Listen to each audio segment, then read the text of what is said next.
friends, I am Rajisri. Everyone Raji's Curry Lab like स्वागतം. ഇന്നിവിടെ ഒരു variety ഷേക്കിന്റെ recipe ആയിട്ടാണ് ഞാൻ വന്നിട്ടുള്ളത്.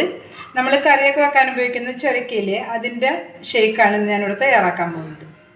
അതിനുവേണ്ടി ഒരു 500 ഗ്രാം തൂക്കം വരുന്ന ചുരക്കയുടെ ഒരു പീസാണ് ഞാൻ എടുത്തിട്ടുള്ളത്. ഒട്ടും തന്നെ മൂത്തുവാത്ത ചുരക്കയാണ് എടുക്കാൻ. അതിന്റെ കുരു ദേ കിളുന്തായിരിക്കണം ട്ടോ. ഇതുപോലത്തെ ചുരക്കയാണ് നമുക്ക് ഷേക്ക് ഉണ്ടാക്കാൻ ഉപയോഗിക്കേണ്ടത്. അതിനെ ഞാൻ ചെറിയ പീസായിട്ട് കട്ട് ചെയ്തെടുക്കുകയാണ്. ചുരക്ക് ഇതുപോലെ ചെറിയ പീസായിട്ട് കട്ട് ചെയ്തെടുക്കണം. എന്നിട്ട് നമുക്ക് ഒരു കുക്കറിലേക്ക് ഇട്ട് കൊടുക്കാം. ഇതിലേക്ക് നമുക്ക് 1/2 ഗ്ലാസ് വെള്ളം ഒഴിച്ചു കൊടുക്കാം. 1/2 ഗ്ലാസ് വെള്ളം ഒഴിച്ചു കൊടുക്കാം. ഇതിലേക്ക് ഞാൻ 1/2 ഗ്ലാസ് വെള്ളം ഒഴിച്ചു കൊടുത്ത് നമുക്ക് കുക്കറൊന്ന് അടച്ച് 2 വിസിൽ വരെ ഒന്ന് വേവിച്ചെടുക്കാം. 2 വിസിൽ കഴിഞ്ഞപ്പോൾ ഞാൻ കുക്കർ ഓഫ് ചെയ്തിട്ട് അതിൻ്റെ ചുരക്കയുടെ ഒക്കെ ചൂടൊക്കെ ആറി നന്നായി തണുത്ത് വന്നിട്ടുണ്ട്. പിന്നെ ഒരു കാര്യം ഞാൻ പറയാൻ പറ്റും, ഈ തൊണ്ട് കളയാതെ ഞാൻ ഇത് വേവിക്കാൻ വെച്ചത്. ചുരക്കയുടെ തോട് കളയണ്ട, അല്ലാതെ വേണം വേവിക്കാൻ വെക്കാനായിട്ട്. അതിനുവേണ്ടി പിന്നെ ഞാനൊരു 1/2 ലിറ്റർ പാലിൽ തിളപ്പിച്ചിട്ട് ഫ്രിഡ്ജിൽ വെച്ച് തണുപ്പിച്ചെടുത്തതാണ്. കുറച്ച് പഞ്ചസാര, 2-3 ഏലക്കായ കൂടി വേണം. വേവിച്ച് വെച്ച് ചുരക്ക മിക്സിയുടെ ജാറിലേക്ക് ഇട്ട് കൊടുക്കാൻ നമുക്കൊന്ന് അടിച്ചെടുക്കാം. ആ വെള്ളവും കൂടി കൂട്ടി വേണം കേട്ടോ അടിച്ചെടുക്കാനായിട്ട്.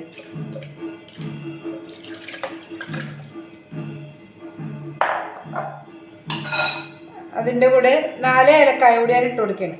നമുക്ക് ഒന്ന് നന്നായിട്ട് അടിച്ചെടുത്തിട്ട് വരാം. ചുരക്കയെ നന്നായി അടിച്ചെടുത്തിട്ടുണ്ട്. ഇതുപോലെ ഇരിക്കണം അടിച്ചെടുത്ത് വരുമ്പോൾ.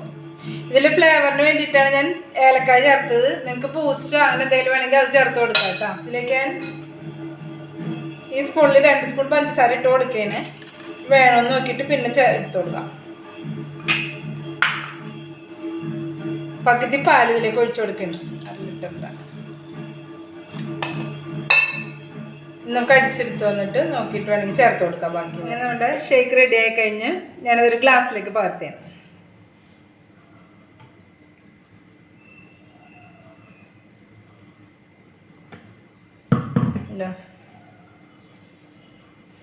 അങ്ങനെ നമ്മളുടെ ചുരക്ക ഷേക്ക് റെഡി ആയി കഴിഞ്ഞു. ഇതിലേക്ക് നട്ട്സ് എന്തെങ്കിലും ചേർക്കണമെങ്കിൽ നിങ്ങൾക്ക് കഴിക്കാൻ അങ്ങനെ ഇഷ്ടമുണ്ടെങ്കിൽ അത് ചേർത്ത് കൊടുക്കാം കേട്ടോ. ഞാനിപ്പോൾ ഒന്നും ചേർത്തിട്ടില്ല, അല്ലാതെ തന്നെയാണ് റെഡിയാക്കി എടുത്തേക്കുന്നത്. ഇത് കഴിക്കാൻ വളരെ ടേസ്റ്റാണ്. അപ്പോൾ എല്ലാവരും ട്രൈ ചെയ്ത് നോക്കണം. ഇഷ്ടമായാൽ വീഡിയോ ലൈക്ക് ചെയ്യാനും ചാനൽ സബ്സ്ക്രൈബ് ചെയ്യാനും മറക്കരുത്. വീണ്ടും ഒരു വെറൈറ്റി ഡിഷുമായി നമുക്ക് അടുത്ത വീഡിയോയിൽ കാണാം.